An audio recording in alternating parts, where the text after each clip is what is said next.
Hi students. तो अब हम आ गए लेकर के न्यूमेरिकल्स। मींस पिछले लेक्चर में हमने आपको बताया था, याद कीजिए, पिछले लेक्चर में जो हमने डिस्कस किया था वो थ्योरी था, कंप्लीटली थ्योरी कॉन्सेप्ट, जो variation of resistance and resistivity with temperature है ना। तो टेम्परेचर के साथ किस तरह से रेजिस्टेंस और रेजिस्टिविटी में वेरिएशन आ रहा था। ओके, आज का लेक्चर बहुत ही आसान लगेगा आपको, लेकिन कुछ कुछ कंफ्यूजन है ना, कुछ टफ क्वेश्चंस भी आगे आएंगे। अभी तो बहुत इजी। ये तो बच्चे कमेंट किए थे कि सर रेजिस्टेंस नेगेटिव कैसे आ जाता है ग्राफ में। सर हमको पूरा समझ में नहीं आया था जब हमने पहले ग्राफ में नेगेटिव रेजिस्टेंस रिप्रेजेंट किया था, आपको याद होगा। तो उस समय याद करो, उस समय हमने डिस्कस किया था कि स्लोप नेगेटिव तो रेजिस्टेंस नेगेटिव, लेकिन बच्चे बोल रहे थे कि सर पूरा अच्छे से हमको क्लियर नहीं हुआ। तो आज अच्छे से क्लियर करेंगे। हम उस समय सोचे थे कि आपको स्लोप अच्छे से समझ में आता है, straight line y equal to mx plus c, तो उसमें स्लोप m है, लेकिन थोड़ा अच्छे से आपको क्लियर करेंगे। लेकिन पिछले लेक्चर में हमने थ्योरी कंप्लीट किया, कंप्लीटली थ्योरी, और आज पूरा न्यूमेरिकल चलेगा। और ध्यान दीजिए, बहुत अच्छे से एकदम क्लियर करने जा रहे हैं। आपको याद होगा हम बताए हैं कि कंडक्टर्स का टेम्परेचर इंक्रीज कराने पे रेजिस्टेंस और रेजिस्टिविटी इंक्रीज करता है और सेमीकंडक्टर्स का डिक्रीज करता है। तो पहले हम यही दोनों क्वेश्चंस क्लियर कर लेते हैं। थोड़ा छोटा लिखा गया है लेकिन हम पढ़ देते हैं बच्चों, ध्यान देना कि by increasing the temperature the resistivity of conductor and semiconductor, okay, increases for both, decreases for both, increases decreases respectively, decreases increases respectively। हाँ, और जस्ट उसी का जस्ट ऑपोजिट क्वेश्चन ये है ट्रिपल ई 2002 में पूछा है और IIT 80 में। यानी आपको अगर कॉन्सेप्ट क्लियर है तो ये IIT और ट्रिपल ई का क्वेश्चन इतना आपको इजी लगेगा मत कहिए। ध्यान दीजिए बच्चों, a piece of copper and another of germanium are cold from room temperature to 80 kelvin, है ना। 80 केल्विन यानी रूम टेम्परेचर, डिग्री सेल्सियस में टेम्परेचर होता है अप्रॉक्स 30 डिग्री सेल्सियस के रेंज में, है ना। और सोचो बच्चों, सोचो कि जब रूम टेम्परेचर का बात किया जा रहा है, उससे लाया गया केल्विन पे 80 केल्विन, मींस इसमें से -273 अगर सब्ट्रैक्ट करो तो वो बन जाएगा किसमें, क्योंकि आपको पता होगा कि डिग्री सेल्सियस को केल्विन में कन्वर्ट करने के लिए 273.15 ऐड किया जाता है और केल्विन को डिग्री सेल्सियस में कन्वर्ट करने के लिए माइनस किया जाता है 273.15। ओके, तो सोचो कि डिक्रीज किया टेम्परेचर, देखने से आपको पता चल रहा है the resistance of A option, copper increase germanium decrease, copper decrease germanium increase, each of them increases each of them decreases. ये क्वेश्चन है।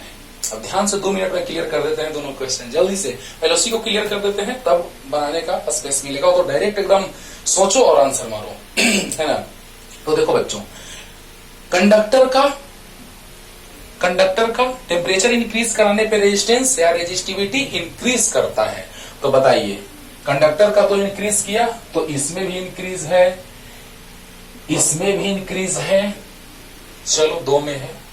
सेमीकंडक्टर का डिक्रीज किया, इसमें तो कह रहा है कि दोनों का, अरे वाह, दोनों का। और सोचो जरा सा कि कंडक्टर का टेम्परेचर इंक्रीज कराने पे रेजिस्टेंस इंक्रीज करता है, लेकिन सेमीकंडक्टर का डिक्रीज करता है। तब तो ऑप्शन ये हो गया कि सेमीकंडक्टर का डिक्रीज किया, क्योंकि इसमें कह रहा है दोनों का इंक्रीज करेगा, ये नहीं होगा।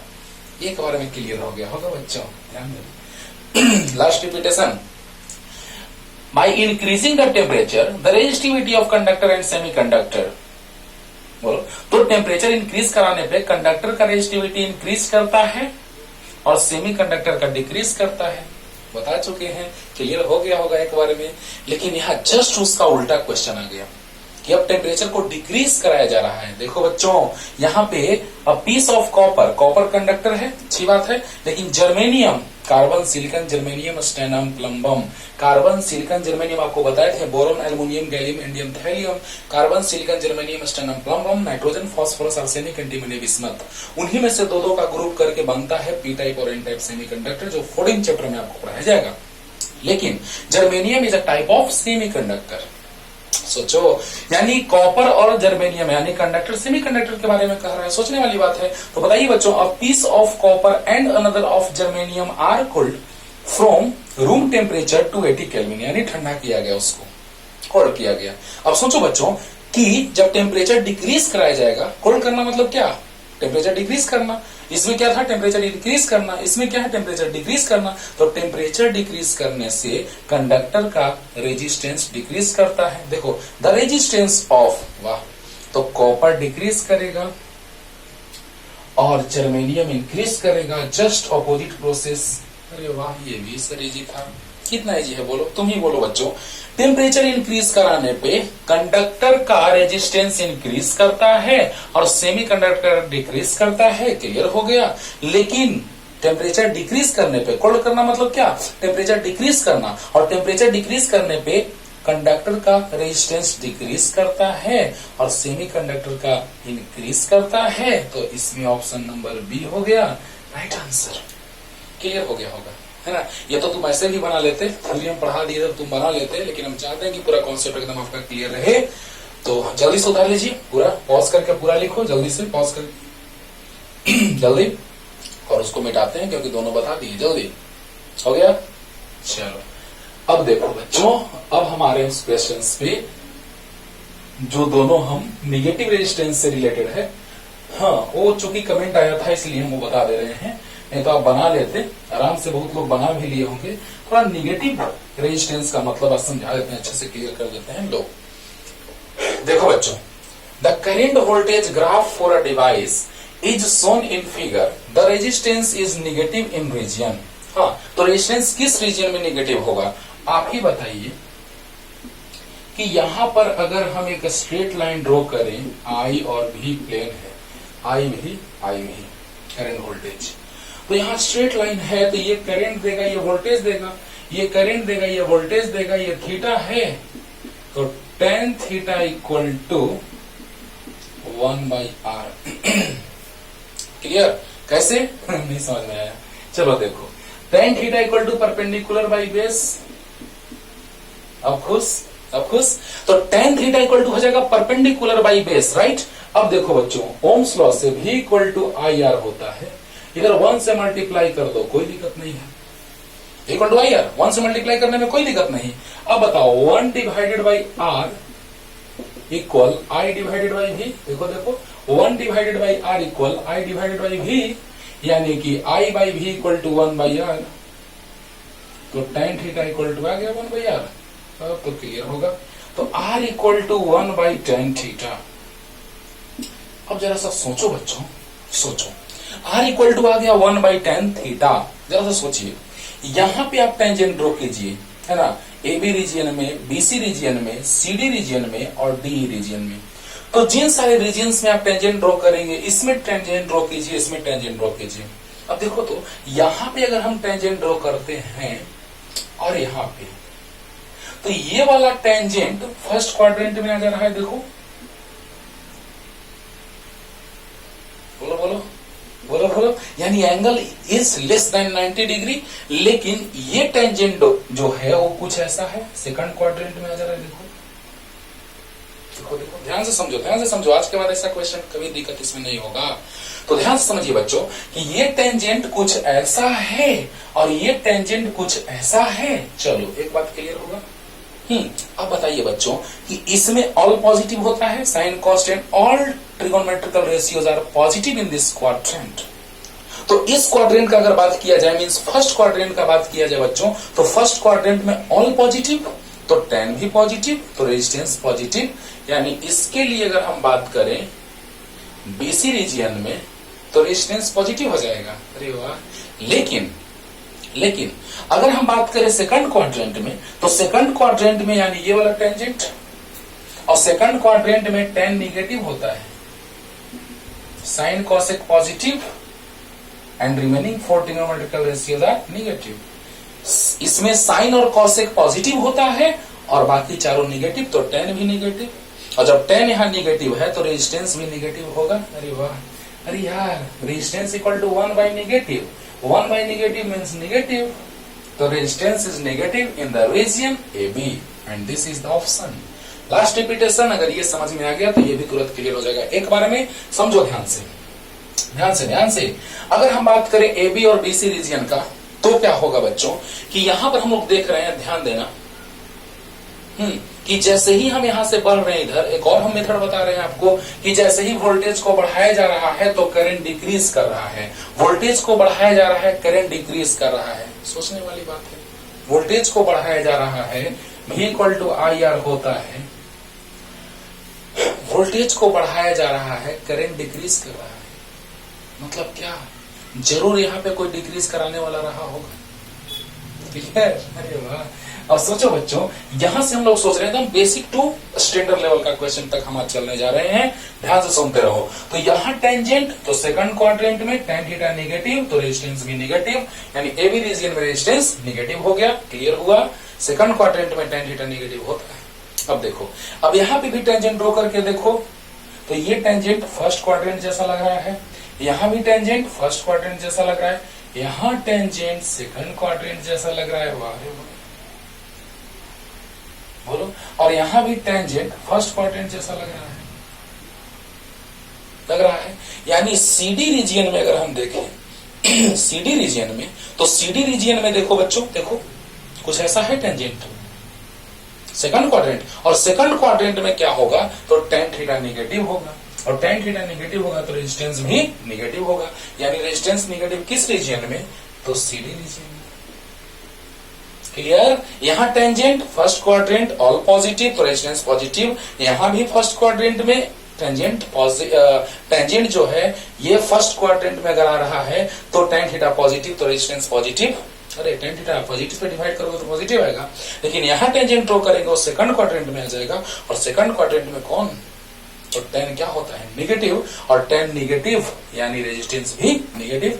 तो जल्दी से लिख लीजिए, और क्वेश्चन लेके आ रहे हैं जल्दी। देखा जाए बच्चों, क्वेश्चन लेके आ गए, ध्यान दीजिए। यहाँ पे एक है क्वेश्चन IIT 89 का, लेकिन अक्सर बच्चे इसमें कंफ्यूज करते हैं, देखने से लगता है कि T1 ग्रेटर है T2 से, और ये ऑप्शन ही टिक आउट करके आ जाते हैं, और गलत। लेकिन ऐसे नहीं सोचना है। लेकिन उसी क्वेश्चन का हम एक फॉर्मेट चेंज कर दिए, यहाँ करंट है, वाई एक्सिस पे करंट है और एक्स एक्सिस पे पोटेंशियल डिफरेंस वोल्टेज है, तो यहाँ हम वोल्टेज को वाई एक्सिस पे कर दिए और करंट को एक्स एक्सिस पे, एक नया क्वेश्चन बन गया।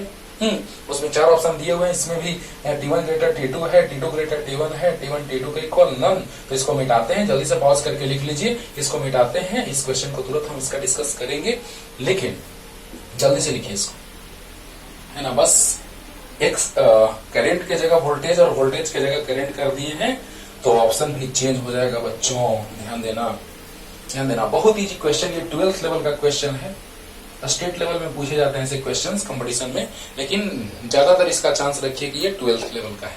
तो देखा जाए बच्चों, ये तो IIT का ही है 89 का। 2 मेथड से इसको बताने जा रहे हैं, ध्यान से सुनते रहना। पहले हम करंट को कांस्टेंट मान लेते हैं। The current I and voltage V curves for a given metallic wire at 2 given temperatures, so T1 and T2 are shown in figure. Then, which one of the following option is correct? Right? तो ऐसा हम करते हैं कि अगर metallic wire है, it means conductor, और temperature increase कराने पे कंडक्टर का रेजिस्टेंस क्या होता है, इंक्रीज करता है। देखना मजा आएगा। तो यहाँ पे हम 2 मेथड से बताने जा रहे हैं। फर्स्ट मेथड से हम बताने जा रहे हैं करंट को कांस्टेंट लेकर के। इफ करंट इज कांस्टेंट, एकदम इजी में बता रहे हैं बच्चों, ध्यान से सुनना, ध्यान से। जैसे ही हम करंट को कांस्टेंट मान लिए, फिक्स मान लिए, देखो दोनों के लिए करंट कांस्टेंट है, लेकिन दोनों के लिए वोल्टेज अलग अलग है। तो T2 के लिए वोल्टेज V2 मान लिए और T1 के लिए वोल्टेज V1 मान लिए। क्लियर, एकदम एक बार में क्लियर होगा, ध्यान से देखते रहो, अच्छे से क्लियर हो जाएगा एकदम। देखो बच्चों, हमने क्या किया फर्स्ट मेथड में कि करंट को हमने कांस्टेंट मान लिया। तो जैसे ही आप करंट को कांस्टेंट कंसीडर करेंगे, तो यहां करंट कांस्टेंट, तो T2 टेम्परेचर के लिए वोल्टेज V2 और T1 वाले के लिए V1 मान लिए। अब आप बताइए कि when current is constant, when electric current is constant, then what happens, then potential difference is proportional to R। अरे वाह, जरूर टेम्परेचर में वेरिएशन हो रहा है, यानी करंट को हमने कांस्टेंट मान लिया, तो पोटेंशियल डिफरेंस रेजिस्टेंस के डायरेक्टली प्रोपोर्शनल हो गया। अब आप बताइए विच वन इज ग्रेटर, तो V2 is greater than V1, so R2 is greater than R1। बड़ा अजीब बात है, क्यों ऐसा हुआ? Why this type of phenomenon occurs? Because we know that V is proportional to R. When V2 is greater than V1, then R2 is greater than R1 because V is proportional to R. अब सोचिए बच्चों कि V equal to I R है, तो I अगर constant है तो V proportional R हुआ, और अगर V2 ग्रेटर है V1 से तो प्रोपोर्शनल है तो R2 ग्रेटर R1 से होगा। क्लियर? और आपको पता है कि टेम्परेचर इंक्रीज कराने पे रेजिस्टेंस कंडक्टर का इंक्रीज करता है, और यहाँ पे लिखा हुआ है मेटालिक वायर है, मेटालिक वायर। तो सोचिए बच्चों कि मेटालिक वायर है तो अगर रेजिस्टेंस ज्यादा है तो टेम्परेचर ज्यादा होगा, यानी T2 ग्रेटर देन T1 होगा। रेजिस्टेंस R2 तो टेम्परेचर T2, रेजिस्टेंस R1 तो टेम्परेचर T1, यानी कि option number B is the right answer. कितना आराम से समझ में आ गया? ध्यान दो बच्चों, लास्ट रिपीटेशन कर रहे हैं, ध्यान देना। करंट को कांस्टेंट मानना, जब भी ऐसा क्वेश्चन देखना करंट को कांस्टेंट मानना सबसे अच्छा तरीका है बाबू बनाने का, सबसे अच्छा मेथड। लेकिन भी को भी कांस्टेंट मान के अभी हम बनाते हैं। लेकिन अगर आप करंट को कांस्टेंट मान लेंगे, है ना, तो करंट को कांस्टेंट मानने से क्या होगा कि यहाँ करंट को कांस्टेंट हमने माना तो V2 और V1, तो T2 के लिए V2, T1 के लिए V1, तो यहाँ दिखाई दे रहा है कि V2 ग्रेटर V1 है। और अगर करंट कांस्टेंट है तो V is proportional to R, तो अगर V2 ग्रेटर V1 तो R2 greater R1, because both are proportional to each other. तो जैसे ही प्रोपोर्शनल है तो V2 ग्रेटर V1 तो R2 ग्रेटर R1, तो R2 जब है यानी रेजिस्टेंस ज्यादा तो टेम्परेचर ज्यादा, T2 ज्यादा, रेजिस्टेंस कम तो टेम्परेचर कम, लेस। तो resistance R2 is greater than resistance R1, so temperature T2 is greater than temperature T1, and option number B is the right answer. Okay, लेकिन अगर आप V को कांस्टेंट मान लेंगे तब क्या होगा, जल्दी से उतार लो। सेकंड मेथड पे आते हैं, जल्दी फास्ट। अब देखिए बच्चों, आप कहेंगे कि नहीं सर हम तो क्या मान लेंगे, V को कांस्टेंट मान लेंगे तब क्या होगा, बोलिए। देखो बच्चों ध्यान से देखना क्या होगा। V को हमने क्या किया, कांस्टेंट मान लिया। तो जब V कांस्टेंट है, ये भी है तो भी कांस्टेंट, दोनों के लिए भी कॉमन हो गया। तो जहां पे T2 है वहां I2 होगा, और जहां पे T1 है उसके लिए I1 होगा। अंडरस्टूड और नॉट? समझ में आ रहा होगा? बोलो बोलो जल्दी बोलो, अरे बोलो। जब भी हमने कांस्टेंट मान लिया, कंसीडर कर लिया, तो T2 के लिए I2 और T1 के लिए I1 सही है। अब देखने से क्या पता चल रहा है, उसमें V2 ग्रेटर था V1 से, V2 ग्रेटर था V1 से, लेकिन इसमें I1 ग्रेटर है I2 से। अरे वाह। अब देखो बच्चों, V equal to I R, clear. अब हमने V को ही क्या कर लिया, कांस्टेंट मान लिया। अब हमने V को ही कांस्टेंट मान लिया, तो V जब कांस्टेंट होगा तो आई आर भी कांस्टेंट होगा।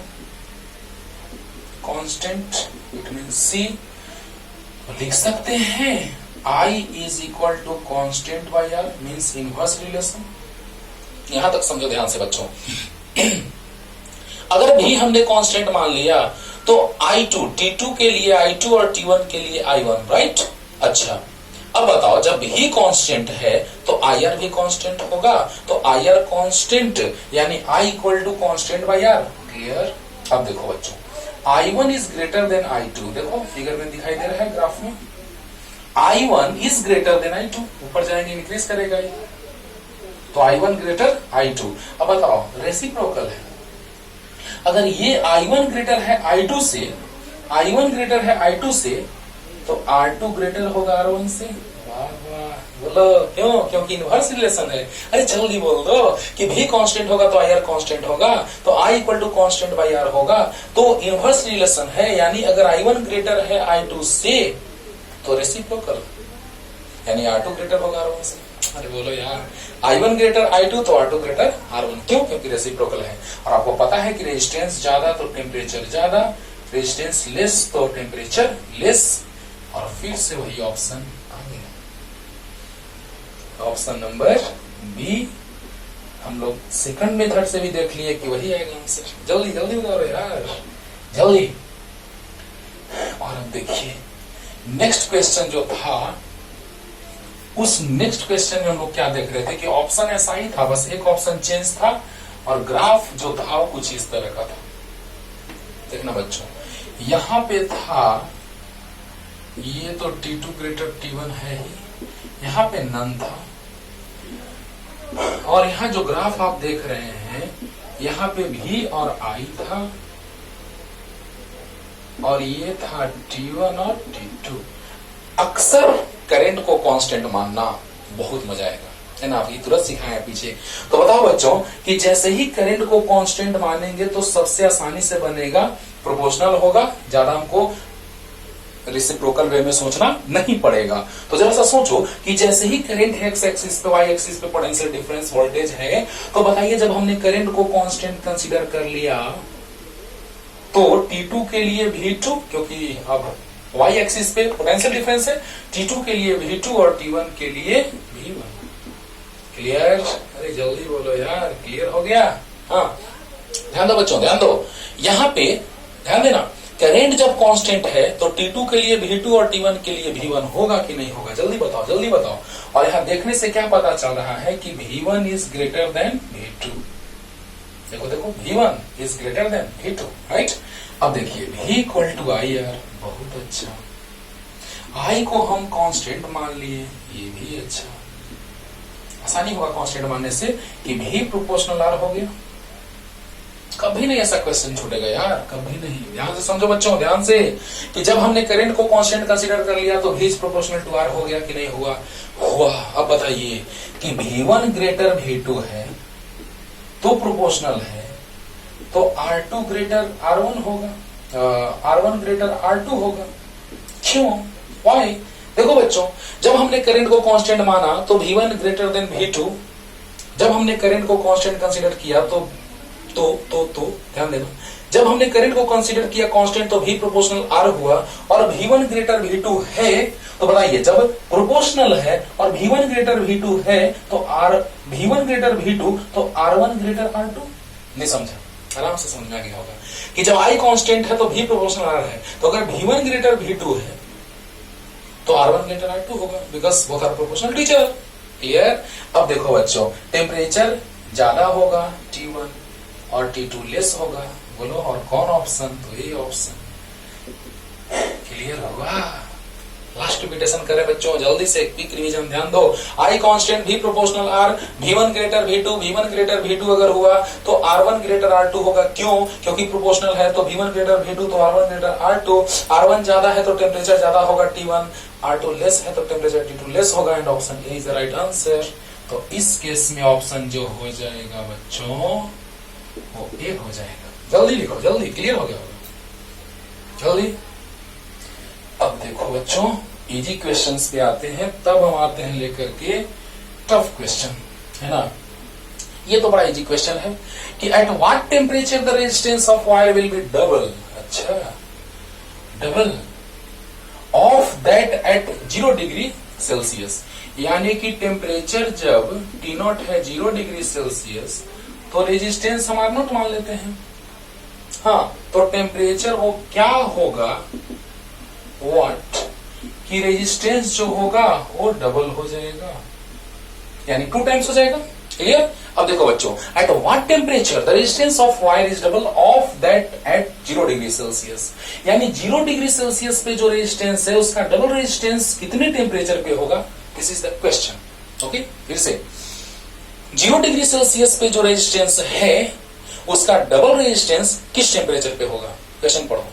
क्वेश्चन को पहले पॉज करके वीडियो और अच्छे से क्वेश्चन को पढ़िए, तब समझाएंगे तो पूरा का पूरा क्लियर होगा एक बार में। Eight what temperature the resistance of wire will be double of that at 0 degree Celsius if its temperature coefficient of resistance is alpha दिया हुआ है 4 into 10 to the power minus 3 degree Celsius inverse या पर degree Celsius.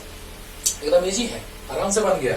बोलो बच्चों, formula क्या होता था? याद करो, R2 equal to R1 into 1 plus alpha delta T मतलब T2 minus T1।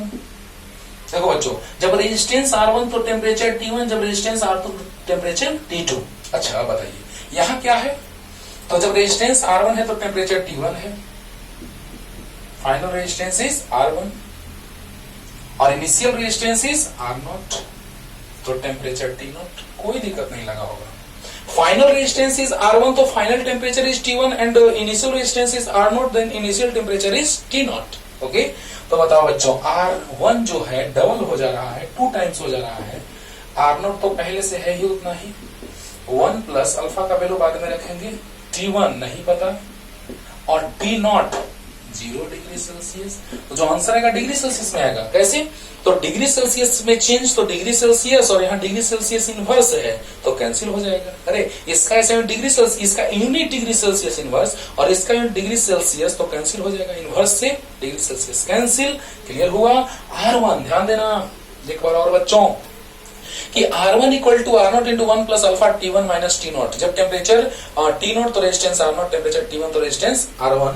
R1 equal to हो जाएगा क्या? 2R0, R0 1 plus alpha T1 minus T0। Clear? अब देखिए ये कैंसिल, तो 2 minus 1 equal to alpha T1, तो 1 by alpha equal to T1। अब बताइए, तो T1 इक्वल टू आ गया 1 बाई अल्फा।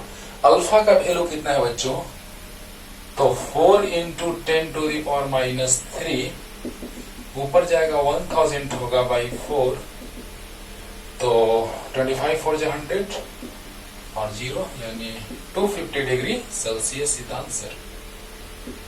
इजी लगा होगा यार।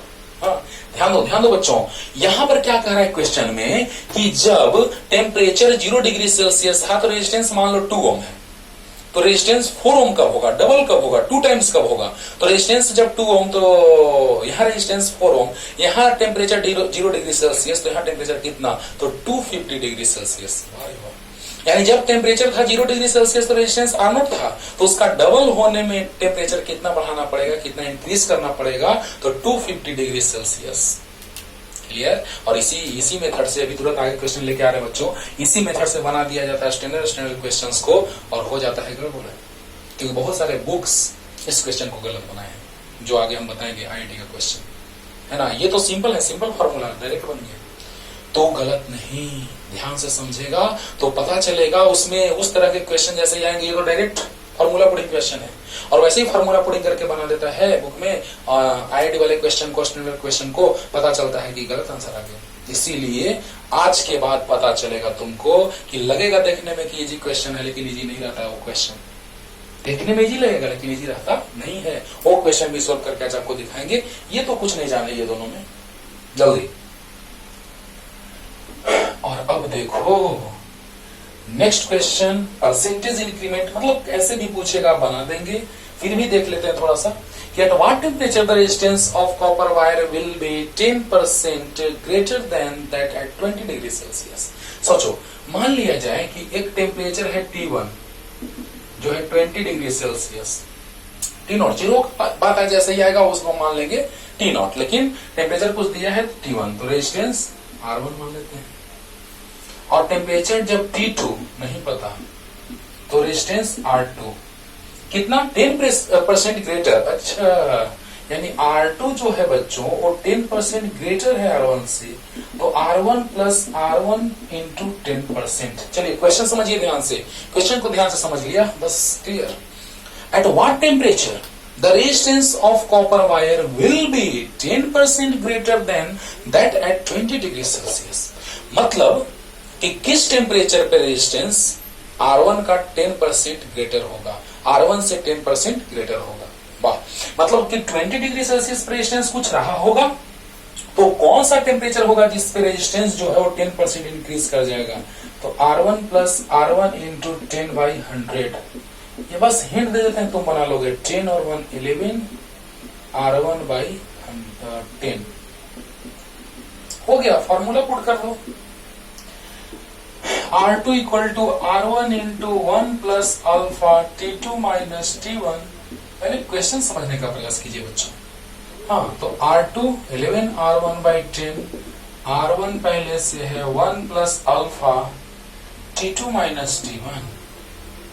तो बताइए, T2 नहीं पता, T1 20 डिग्री सेल्सियस। अच्छी बात है, इसका भी यूनिट जो है वो डिग्री सेल्सियस इनवर्स है, कैंसिल हो जाएगा। अरे चेंज इन डिग्री सेल्सियस तो डिग्री सेल्सियस और इसका डिग्री सेल्सियस इनवर्स कैंसिल हो जाएगा। R1 से R1 कैंसिल हुआ, 11/10 माइनस 1 अल्फा T2 माइनस 20। अब सोल्व कर लेगा यार, तो ये 11 माइनस 10 1/10 और डिवीजन में आ जाएगा नीचे अल्फा इक्वल T2 माइनस 20, तो T2 इक्वल हो जाएगा 1/10 अल्फा अल्फा का वैल्यू कितना है बच्चों 3.9 इंटू 10⁻³ राइट, और +20 सोल्व कर लेना, आंसर आ जाएगा डिग्री सेल्सियस में। वाह रे वाह, ध्यान से एक बार फिर से समझ लीजिए ध्यान से बच्चों। कह रहा है कि 20 डिग्री सेल्सियस टेम्परेचर पे जो रेजिस्टेंस रहा होगा उसको हमने R1 कंसीडर कर लिया। कितने टेम्परेचर पे 20 डिग्री सेल्सियस पे हमने रेजिस्टेंस को R1 कंसीडर कर लिया, तो कह रहा है कि वो कौन सा टेम्परेचर होगा जिसपे उसका रेजिस्टेंस 10% इंक्रीज कर जाएगा।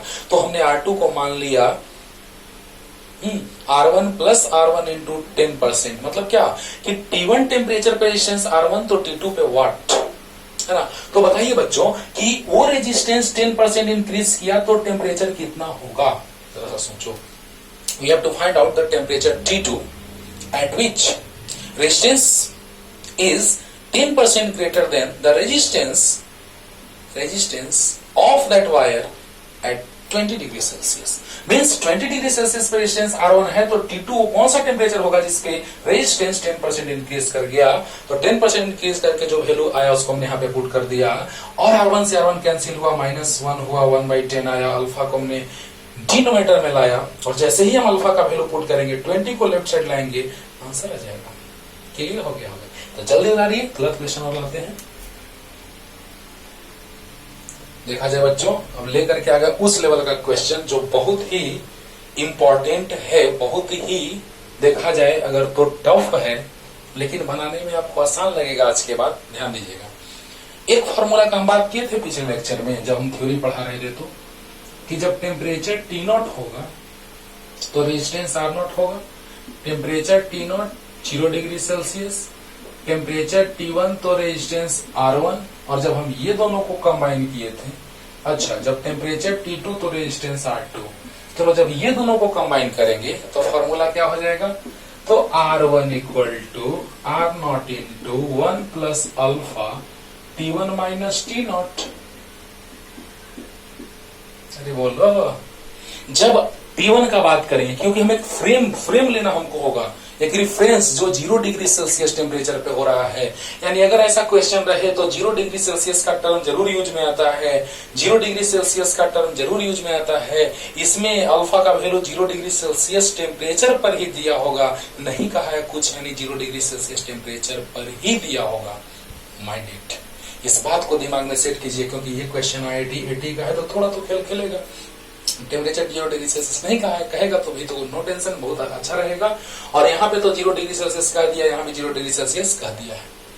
तो आइए स्टार्ट करते हैं बच्चों, मजा आएगा। ध्यान दीजिए, एक ऐसा ब्रह्मास्त्र तैयार करने जा रहे हैं जो इस टाइप के क्वेश्चन कंपटीशन में अक्सर इसी टाइप के क्वेश्चन पूछते हैं, है ना। जब हम लोग बात करेंगे जेईई मेंस एडवांस का, तो उसमें इसी लेवल का क्वेश्चन आता है। ओके, और देखिए कितना आसानी से आप बना लेंगे। जब हम बात करेंगे T0 और T1 का, तो R0 और R1 का, तो R1 equal to R0 into 1 plus alpha T1 minus T0, और T0 0 डिग्री सेल्सियस है, तो R0 1 प्लस अल्फा T0 0 है तो T1 बच गया, 0 है तो T1 बच गया। अरे T1 सब्ट्रैक्ट होगा अगर T1 माइनस T0 0 है तो 0 सब्ट्रैक्ट होगा तो उतना ही रह जाएगा। अब देखो बच्चों, अब हम इसको लेके चलते हैं, T0 और T2 को फ्रेम ऑफ रेफरेंस। अच्छा, एग्जाम्पल समझने के लिए, जैसे हम यहाँ पे खड़ा है, हाँ ये फ्रेम हो गया, मेरा हाइट इतना है ना, और कोई और खड़ा है उसका हाइट मान लो इतना, तो कहने का मतलब कि उसका भी फ्रेम वही है और मेरा भी फ्रेम वही है, यानी इसके लिए भी यही रेफरेंस T0 और सेकंड वाले के लिए भी वही रेफरेंस, यानी R2 equal to R0 into 1 plus alpha T2 minus T0। Clear हो गया। अब देखो बच्चों, R2 equal to R0 into 1 plus alpha, अब बताइए T0 0 है, 0 है तो सिर्फ T2 बच गया। अब देखिए बच्चों, जब R2 में R1 से डिवाइड करेंगे तो R2 by R1 equal to R0 1 plus alpha T2, R0 1 plus alpha T1 cancel हो गया तो आ गया R2/R1 equal to 1 plus alpha T2/1 plus alpha T1। और ये फॉर्मूला इतना इंपॉर्टेंट है, जल्दी से इसको लिख लो और सभी क्वेश्चंस उसी से बनेंगे। यानी दिमाग में सेट रखना, जब स्टैंडर्ड एग्जाम में बैठोगे, हाई लेवल के कॉम्पिटिटिव एग्जाम्स में बैठेंगे तो आपको ये फॉर्मूला टेम्परेचर वेरिएशन वाला में साथ हमेशा रहेगा, कभी साथ नहीं छूटेगा। क्लियर? जल्दी तो देखा जाए कैसे बनेगा, सामने है आपका। तो पहला फॉर्मूला तो आपका तैयार है। कहा है कि the resistance of wire is 5 ohm at 50 degree Celsius and 6 ohm at 100 degree Celsius. अच्छा, तो फर्स्ट का सॉल्यूशन का बात कर रहे हैं, इस क्वेश्चन के सॉल्यूशन का। जब टेम्परेचर T1 50 डिग्री सेल्सियस तो रेजिस्टेंस R1 5 ओम। जब टेम्परेचर हो गया 100 डिग्री सेल्सियस तो रेजिस्टेंस हो गया 6 ओम। तो जब टेम्परेचर T नॉट व्हाट, हाँ 0 डिग्री सेल्सियस दिया है, तो पूछ रहा है R नॉट कितना होगा। We have to calculate the resistance at temperature 0 degree Celsius, right. तो बताइए बच्चों कि जब टेम्परेचर है 50 डिग्री सेल्सियस तो रेजिस्टेंस है 5 ओम, टेम्परेचर 100 हुआ तो रेजिस्टेंस 6 ओम, तो टेम्परेचर 0 होगा तो रेजिस्टेंस कितना होगा। आइए उसी फॉर्मूला का यूज करते हैं। R1 इक्वल टू, अभी तुरंत बताए हैं, R naught into 1 plus alpha T1 है ना। छोड़ दो इसको, ऐसे ही काम देगा अभी देर से। और ये तो फॉर्मूला याद है, R2/R1 equal 1 plus alpha T2/1 plus alpha T1। बोलो बोलो, अभी तुरंत लाए हैं। R2/R1 1 plus alpha T2/1 plus alpha T1 लाए हैं कि नहीं लाए बच्चों? तो जल्दी बताइए, R2 कितना है तो 6, R1 कितना है 5, 1 प्लस अल्फा T2 कितना है 100 और T1 कितना है 1 प्लस अल्फा T1 50। यानी जरूर अल्फा आएगा डिग्री सेल्सियस इनवर्स में। क्यों? क्योंकि ये डिग्री सेल्सियस है, तो डिग्री सेल्सियस में किससे मल्टीप्लाई करेंगे कि कैंसिल होगा, तो डिग्री सेल्सियस इनवर्स से, यानी अल्फा डिग्री सेल्सियस इनवर्स में आने जा रहा है। मल्टीप्लाई करो बच्चों, तो 6 1 जा 6 प्लस 5 इंटू 6 तो 330, 300, 50 इंटू 6 300 इक्वल 5 1 जा 5 प्लस 500 अल्फा। अब बताओ ध्यान देना, ये तुमको पता है तो यहां तक हम आराम से बढ़ गए। 300 को राइट साइड ले जाओ तो 500 minus 300 200 alpha equal to 6 minus 5 1। देखो बच्चों ध्यान देना 6 माइनस 5 तो 1, और ये 5 लेफ्ट साइड आया और 300 अल्फा राइट साइड गया, तो 500 अल्फा माइनस 300 अल्फा 200 अल्फा, और 5 लेफ्ट साइड आया तो 1, 5 6 माइनस 5 1, तो अल्फा इक्वल टू आ गया कितना 1/200।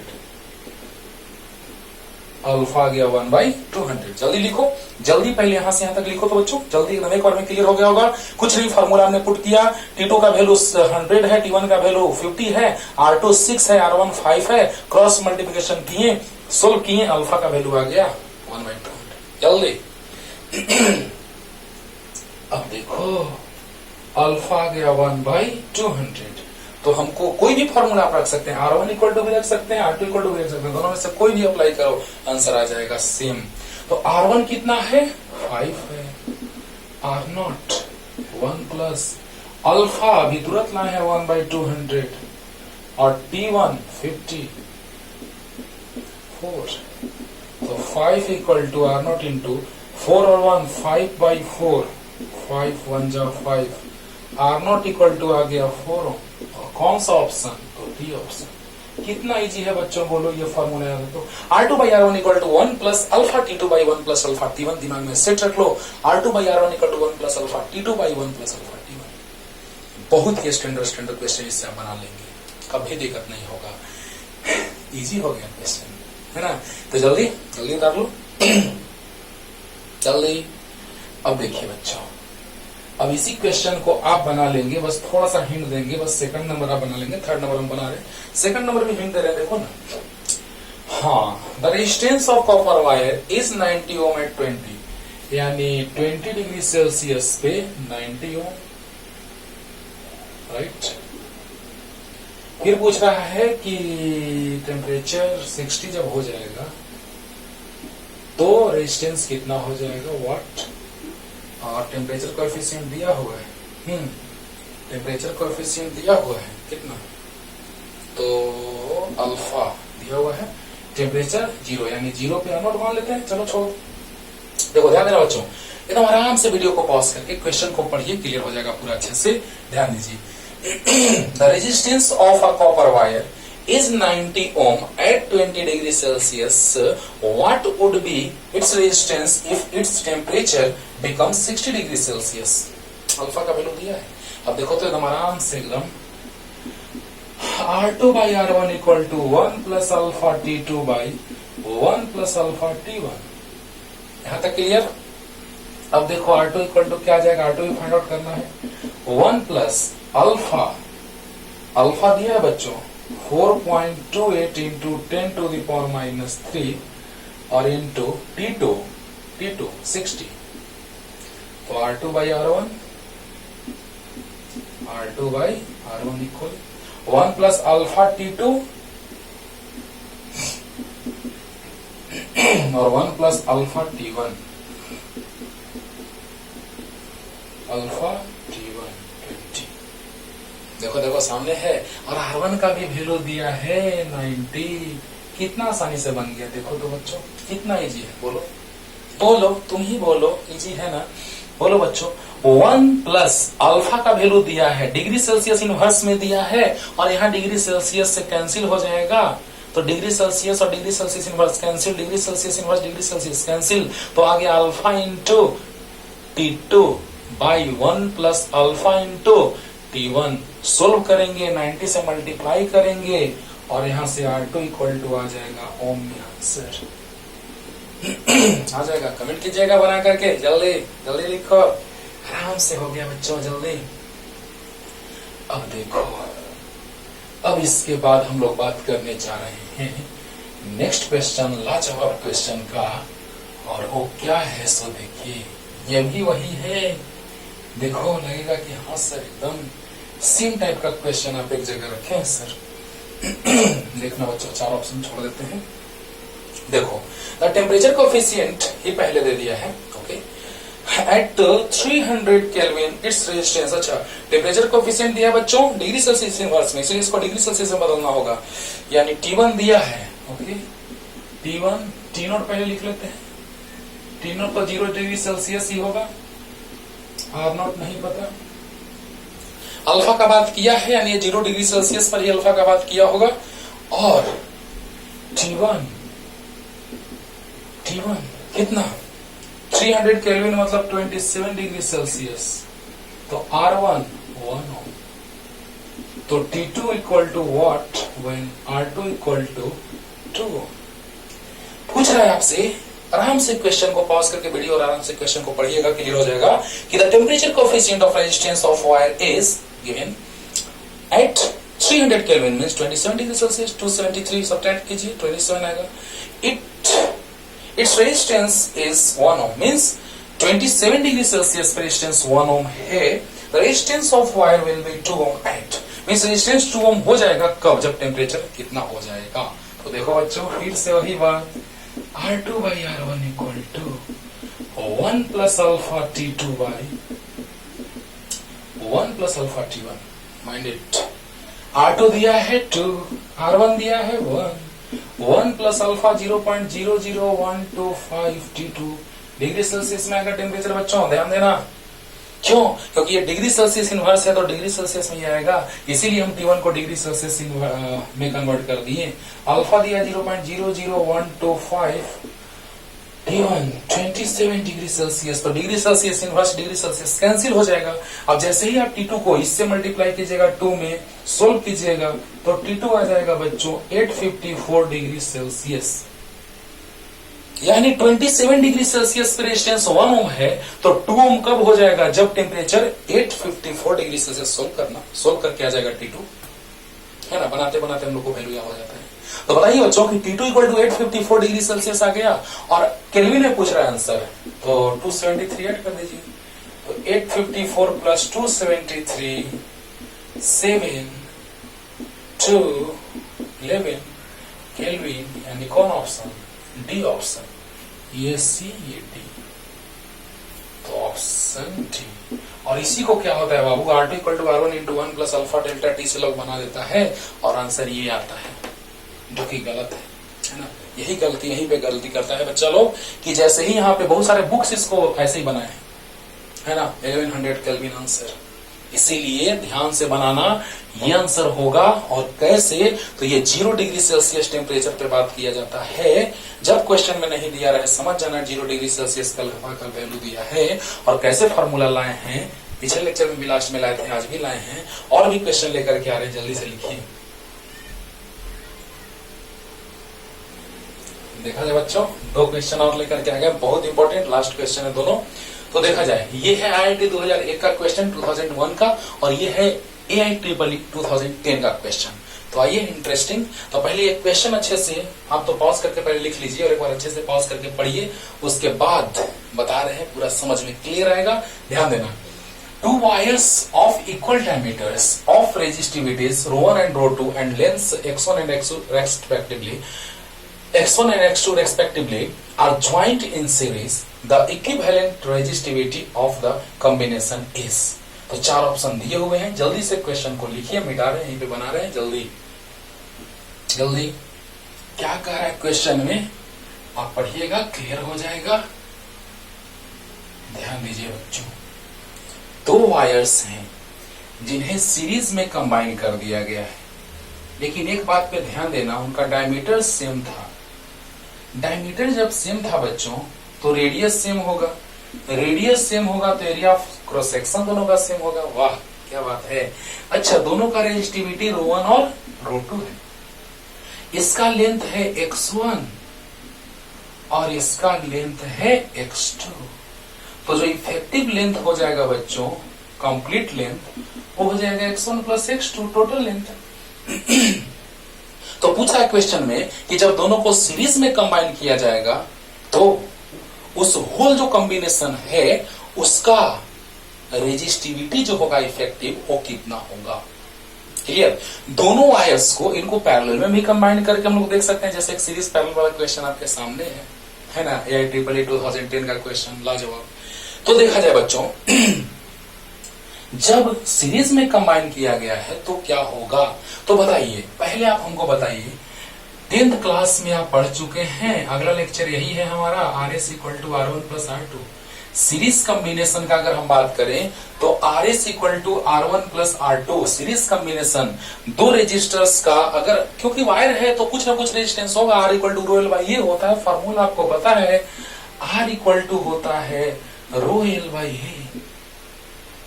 तो फर्स्ट वायर का अगर हम बात करें R1, तो रो1 x1, L का काम करेगा x1 by area, area of cross section, diameters दोनों का सेम है, क्वेश्चन पढ़ना क्लियर हो जाएगा। और R2 का अगर हम बात करें तो रो2 x2 बाई ए, क्योंकि क्वेश्चन में एक बात छुपा दिया है, हिडन है। डायमीटर अगर कह दिया है कि डायमीटर दोनों का सेम है, सोचिए, डायमीटर अगर सेम है तो रेडियस सेम होगा, और रेडियस अगर सेम है तो area of cross section same होगा। वाह रे वाह, सोचो सोचो, अगर डायमीटर सेम है तो रेडियस सेम, रेडियस सेम तो area of cross section same. Clear. अच्छा, तो R इक्वल टू होता है रो एल बाई ए, तो रो1 L1 मतलब x1 और area of cross section A.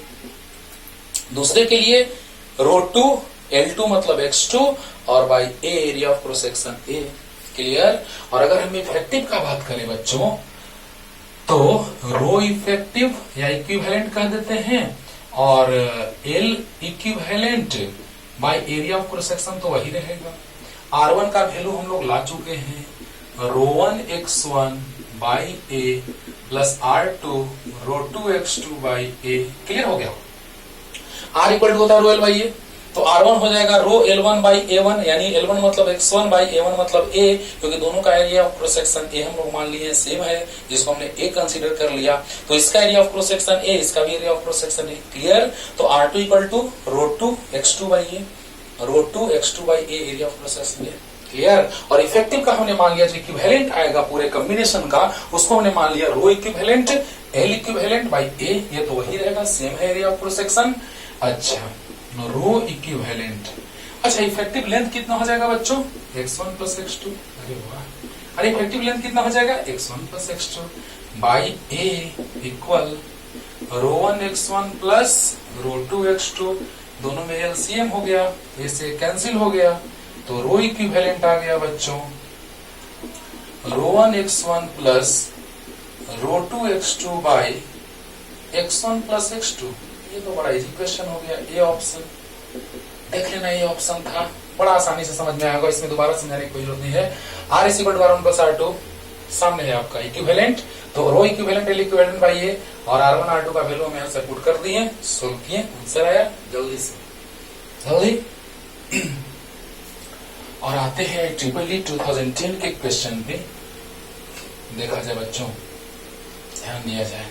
अक्सर बच्चे सोचते हैं कि सीरीज का कॉम्बिनेशन और पैरेलल का अलग अलग होता है, तो अल्फा और अल्फा 1 अल्फा 2 में रिलेशन जो होगा अलग अलग होगा, मतलब जो आएगा आंसर वो सेम नहीं आएगा, जबकि आंसर यही था।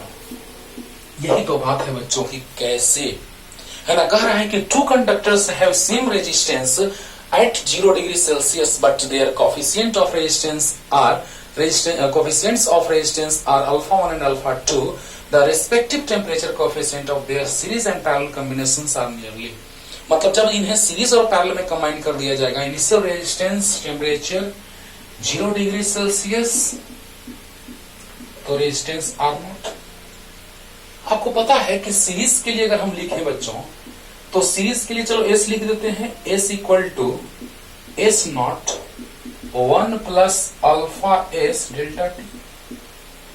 जल्दी बताओ, S equal to S naught 1 plus alpha delta T, ये रेजिस्टेंस है, लेकिन सीरीज के लिए रेजिस्टेंस है, तो S लिख दिए। अब बताओ बच्चों, जब टेम्परेचर 0 डिग्री सेल्सियस रहा होगा, तो इनिशियल रेजिस्टेंस R0, तो ये कितना हुआ होगा, तो R1 plus R2 series combination, दो रेजिस्टर्स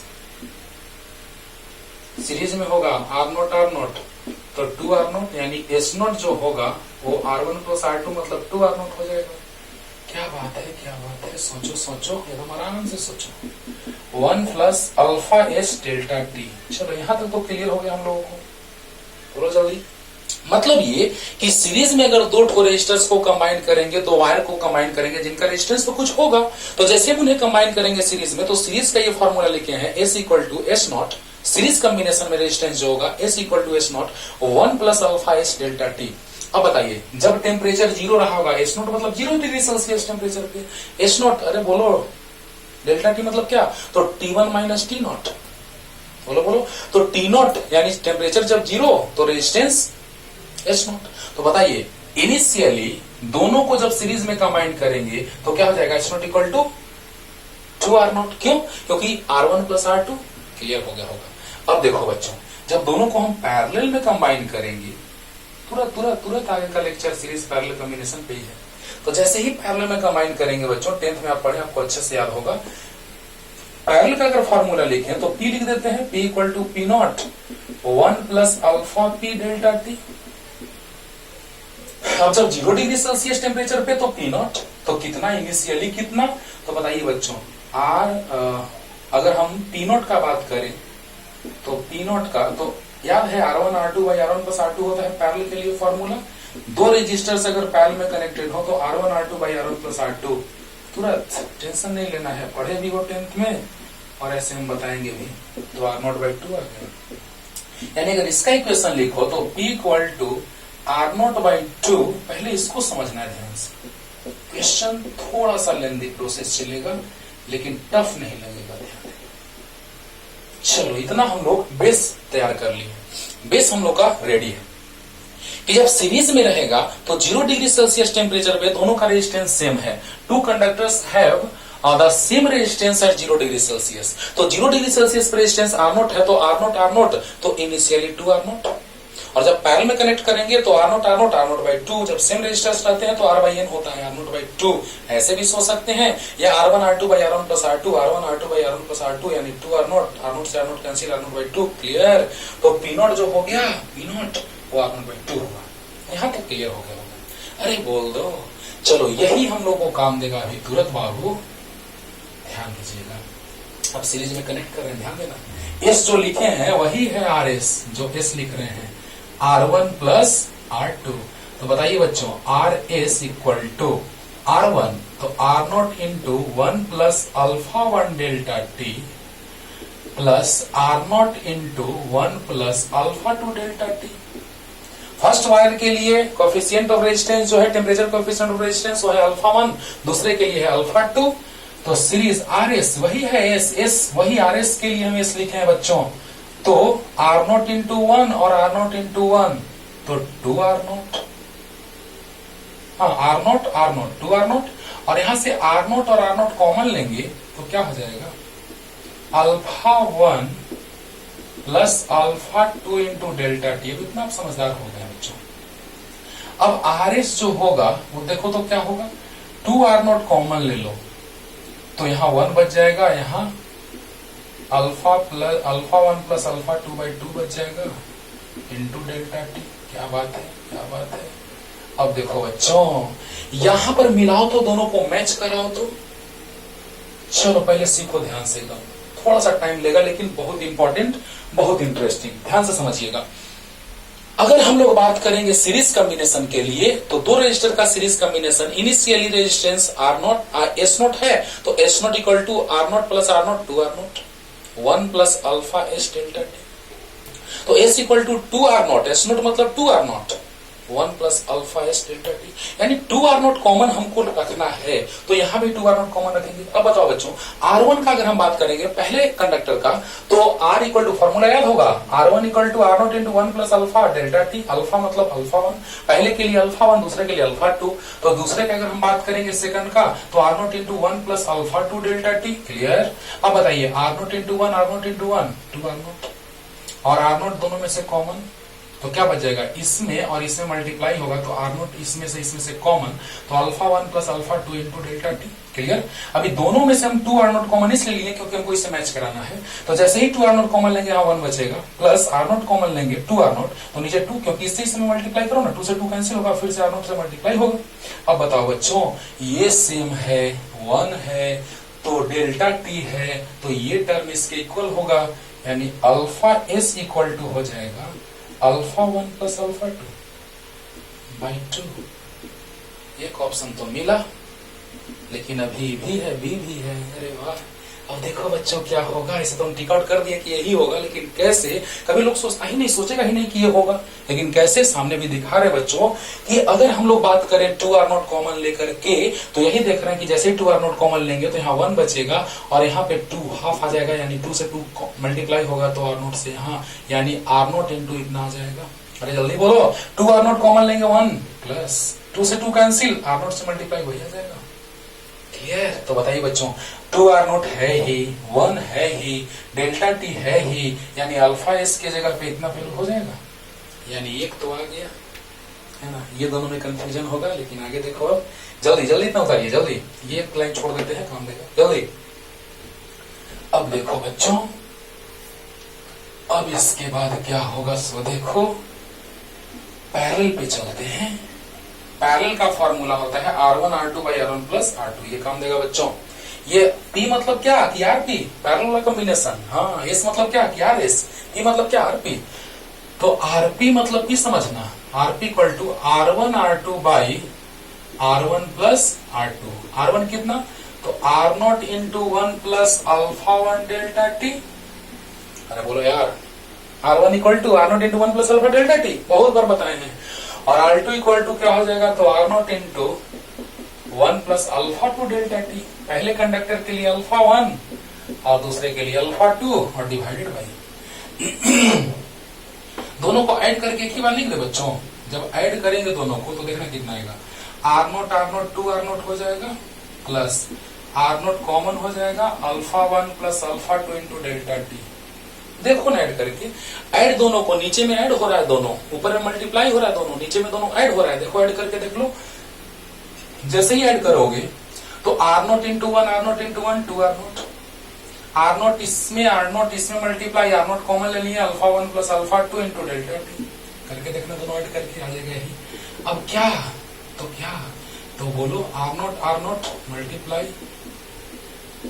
ओके, और इससे मल्टीप्लाई होगा तो 1 में 1 से 1, 1 में 1 से 1, अब इससे 1 में मल्टीप्लाई कर लेते हैं तो अल्फा 1 डेल्टा टी, प्लस इसमें इससे मल्टीप्लाई तो अल्फा 2 डेल्टा टी, प्लस इससे इसमें मल्टीप्लाई तो alpha 1 alpha 2 delta T square.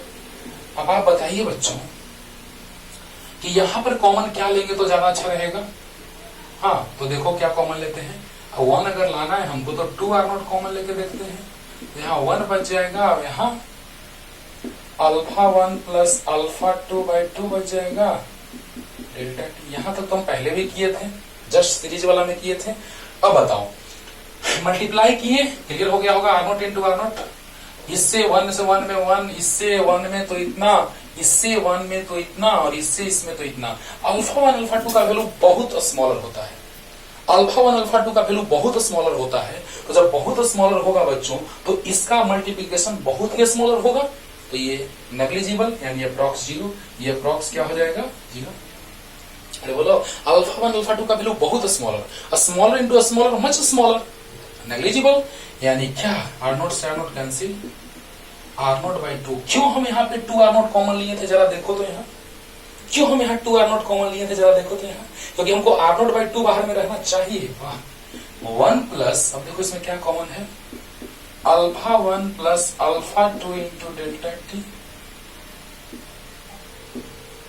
अच्छा बताओ बच्चों, जैसे ही बाइनोमियल थोड़ा सा लगाएंगे बच्चों, बाइनोमियल का कॉन्सेप्ट, ये ऊपर जाएगा तो पावर यहाँ -1 होगा, 1 प्लस, ध्यान देना बच्चों, मिटा रहे नीचे, ध्यान देना। अब बताओ कि जैसे ही ये ऊपर जाएगा तो पावर -1 हो जाएगा, तो 1 plus alpha 1 plus alpha 2 by 2 into delta T, हाँ का पावर -1। अब देखो जब स्मॉलर नंबर आता है तो इसको, अच्छा छोड़ दो इसको, यहाँ देखना, ध्यान देना, 1 plus alpha 2 into delta T, ये कैंसिल, मतलब खत्म हो गया, अप्रॉक्स 0, नेग्लिजिबल, खत्म। और ये जैसे ही ऊपर जाएगा पावर -1 होगा, और बाइनोमियल जब स्मॉलर नंबर हो पावर से मल्टीप्लाई हो जाता है। आर नॉट बाई 2 तो आ चुका है, चलो इसको साइड में कहीं लिख लेते हैं, अच्छा याद रहेगा हम लोग को, चलिए लिख ही लेते हैं हम लोग। आरपी मतलब पी को ही आरपी वाला लिखेंगे बाबू, R not by 2 1 plus alpha P delta T, right. अब देखिए 1 plus alpha 1 plus alpha 2 into delta T. अब बताइए बच्चों, पावर से मल्टीप्लाई होगा, पावर से मल्टीप्लाई होगा, बाइनोमियल में क्या होता है, स्मॉल नंबर आता है उसमें पावर से मल्टीप्लाई हो जाता है, तो 1 minus alpha 1 plus alpha 2 by 2 into delta T. Mathematics में सर बहुत डिटेल में पढ़ाते हैं कि पावर से बाइनोमियल में मल्टीप्लाई हो जाता है। अब देखिए, अगर शॉर्ट में आप कहें तो हम समझा देते हैं, लीजिए 1 प्लस एक्स का होल स्क्वायर, तो ए स्क्वायर मतलब 1 का square 1 plus 2ab plus B square. अगर ये बहुत स्मॉल रहेगा तो नेग्लिजिबल, खत्म हो जाएगा। अब देखो तो लग रहा है कि पावर से मल्टीप्लाई हुआ स्मॉलर नंबर में, तो यहाँ पावर से मल्टीप्लाई हुआ स्मॉलर नंबर में। चलिए शॉर्ट में बता दिया आपको। अब देखिए मल्टीप्लाई कीजिए, तो आर नॉट बाई 2, ध्यान देना बच्चों, मल्टीप्लाई 1 में 1 से 1 आ जाएगा, प्लस इसमें 1 से इतना ही रह जाएगा। जल्दी बोलो, जल्दी बोलो, ऊपर में लिखते हैं, यहाँ एडजस्ट नहीं हो पाएगा। चलिए जल्दी जल्दी लिख लीजिए, क्वेश्चन समझ में आ गया होगा बच्चों। अब देखो, ये तो ऑप्शन टिक आउट कर दिया, वही आएगा, अल्फा 1 प्लस अल्फा 2 बाई 2 ही आएगा। चलो देखो, अब देखो यहां से R not by 2, R not by 2, और अब बताइए इस 1 से 1 में तो 1, और इससे 1 में तो उतना ही, alpha 1 plus alpha 2 into delta T, right. और माइनस वाले टर्म में 1 से मल्टीप्लाई करेंगे तो minus alpha 1 plus alpha 2 by 2 delta T. अब देखिए डायरेक्ट 0 आ जाएगा, इससे से मल्टीप्लाई करेंगे तो बहुत स्मॉलर मल्टीप्लाई बहुत स्मॉलर, तो अप्रॉक्स 0।